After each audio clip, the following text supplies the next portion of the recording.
Make sure your key's in your hand, okay? Your seatbelt is properly mounted. It's not torn or frayed.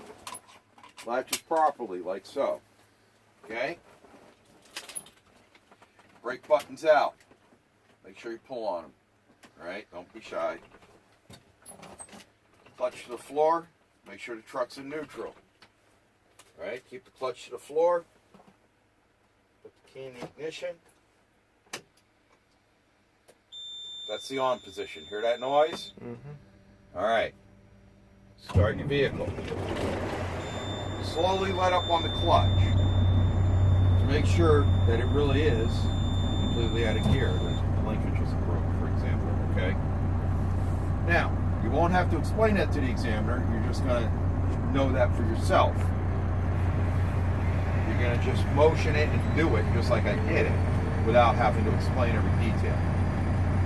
You're just making sure the truck's out of gear, then you slowly let up on the clutch. If they ask, you can give them the explanation. Otherwise, you don't have to. All right? Now, my truck is operating now, the engine is, and first thing I'm going to look at is my air pressure gauges, primary and secondary. I want to make sure that they're rising to normal operating range of 120, 125 psi, or the governor goes off. All right. Next gauge I'm going to look at is my oil pressure gauge. I want to make sure it's rising to normal operating range of approximately 30 to 50 psi. My thermostat or water temperature gauge.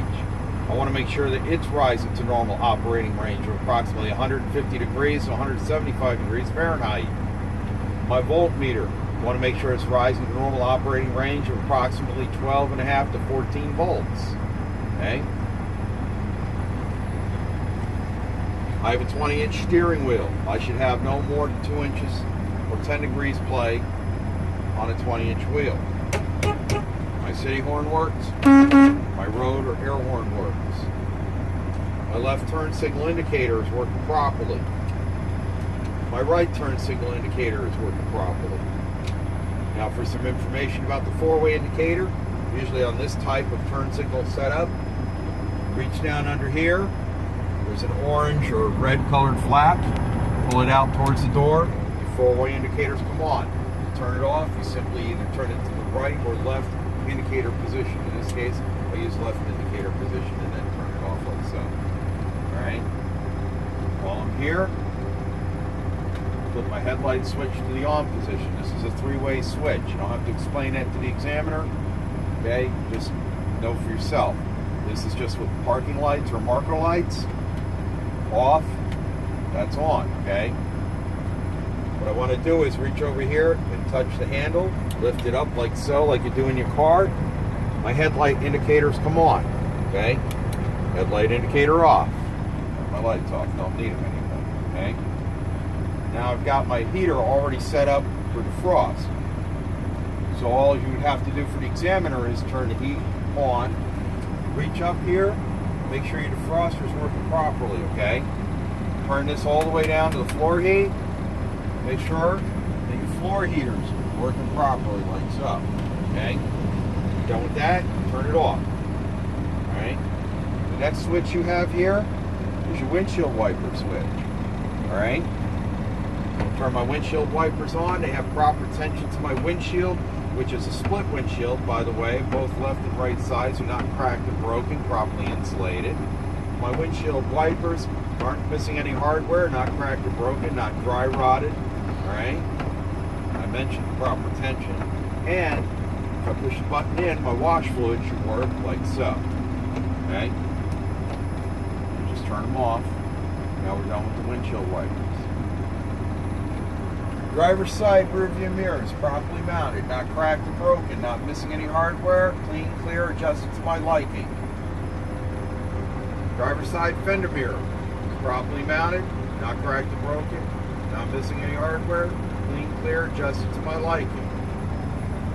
Passenger side fender mirror, properly mounted, not cracked or broken, not missing any hardware, clean, clear, adjusted to my liking. Passenger side rear view mirror, properly mounted, not cracked or broken, not missing any hardware, clean, clear, adjusted to my liking. Okay?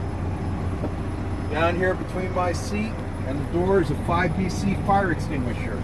It's properly pinned, properly mounted, fully charged, up to date.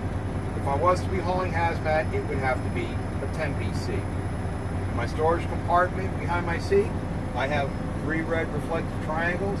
I also have spare bulbs and fuses for both my truck and trailer. Okay? Now at this time, I did not hear my governor go off. Because of that, I'm going to fan my brakes down to just below 100 PSI and assist it with fuel until I hear my governor go off at 120, 125 PSI, like so. Okay?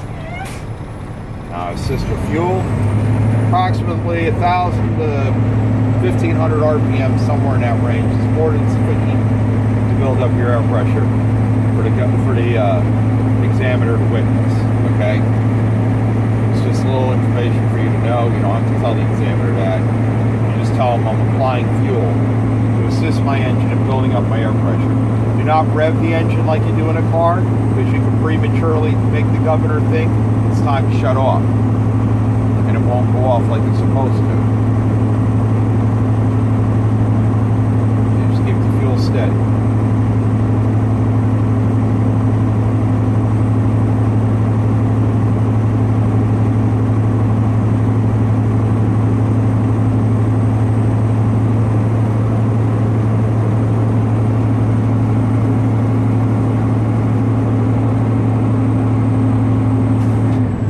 My governor went off at 120, 125 PSI.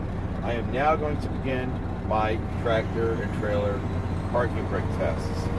The first thing I'm going to do is I need to put the truck in drive. Okay? I'm going to test the tractor parking brake by releasing the trailer parking brake. I'm going to raise the clutch slightly. I'll feel a tug. The vehicle should not move, meaning the spring brakes should work. Okay? One more time to demonstrate. Just like so. My tractor parking brake or spring brakes are working properly. Alright? I am now going to pull my red knob out and push my yellow knob in. What I'm going to do now is test my trailer spring brakes or parking brakes and my kingpin connection to make sure it's secure. Okay? Raise up slightly. Vehicle does not move. Do it again. Okay. My trailer parking brake or spring brakes are working properly and my kingpin connection is proper. Alright? I will now put my foot on the tractor service pedal.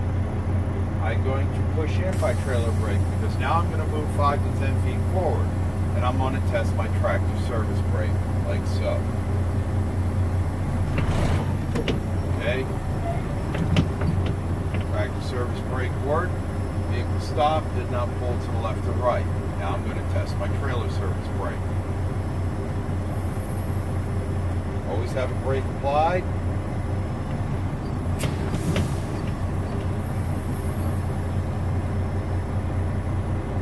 Let's try it without that way.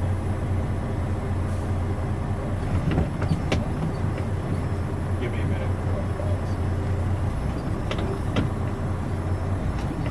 There we go.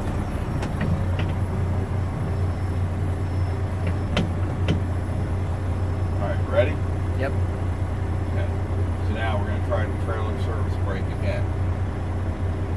Take off, push the clutch in, pull on the handle. Okay? Trailer stopped. Did not pull to the left or right. Stop both truck and trailer. Do not let go of this handle to pull those knobs.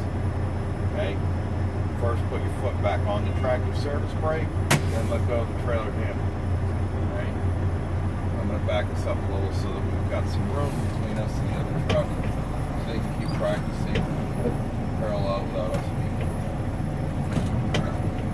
Now I'm going to reapply both brakes, okay, like so. Vehicle's out of gear.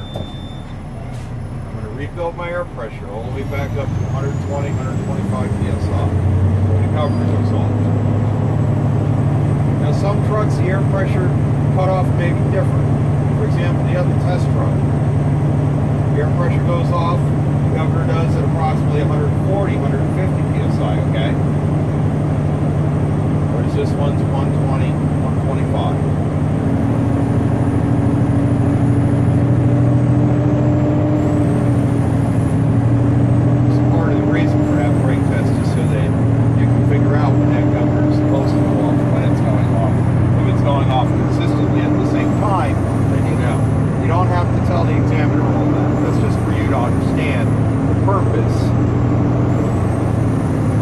Make sure that that component is working properly.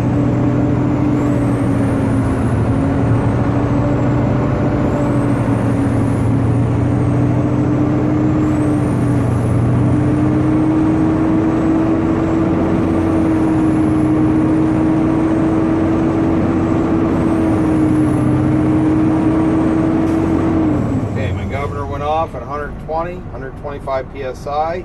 Now the next thing I'm going to do is put the vehicle in gear. So, push the clutch to the floor, put the truck in first gear. Now shut the truck off before you let go of the clutch. Go to the clutch. Put the vehicle immediately in the on position. Do not start the truck. Just put it in the on position like so. Okay? As soon as you've heard the buzzers go off and watch the gauges move, immediately push in first your yellow knob. Give it a moment. And push in your red knob. Give it 5 to 10 seconds for your air to stabilize. Alright?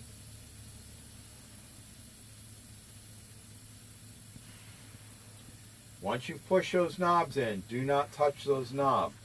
I repeat, do not touch those knobs. No touchy-touchy. Hand on the steering wheel, okay? Now you're going to, after your air pressure stabilizes, you can use your phone, you can use a stopwatch, you can use a wristwatch, you can use an egg timer, you can count, alright? You're going to count exactly 1 minute and 5 seconds. But you're going to explain to the examiner that you're going to time your air application test for exactly 1 minute, and during that minute you should not lose more than 4 PSI in that minute, alright? And how you do that is, you simply push down on the brake pedal firmly and hold it down, okay? And during this next minute, you should not lose more than 4 PSI in that minute.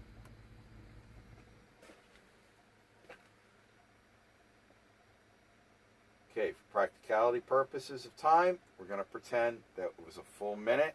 We released our brake pedal. We did not lose more than 4 PSI in that time. We're now going to fan down between 70 and 50 PSI, at which time our low air warning light and buzzer will go off, like so.